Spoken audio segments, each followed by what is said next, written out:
ఇంట్లో మా నాన్న ఎలా కన్విన్స్ చేయాలి? ఒప్పుకుంటాడా? అర్థం చేసుకుంటాడా?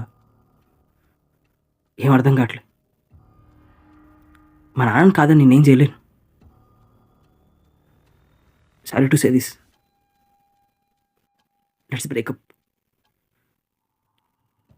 బాయ్. రేయ్ నానా, ఏంట్రా ఇది? అసలు నాకేమైనా చెప్పావా నీ ప్రేమ విషయాల గురించి?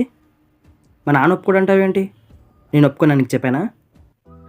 నానా చూడు, ఈ కులము మతము ఇవేవి నీ ప్రేమ కట్ట రావద్దు. నేనున్నాను రా నీకు, ఎందుకు భయపడుతున్నావు? ప్రేమించిన వాళ్ళను అట్లా దూరం పెట్టకూడదు. చెప్పు, తనకు చెప్పు, మా నాన్న ఒప్పుకున్నాడని చెప్పు. నీ సంతోషమే కదరా నాకు కావాల్సింది. సొంత కూతుర్లా చూసుకుంటారు రా తనని. కూతుర్లా కాదు నాన్న, కొడుకు.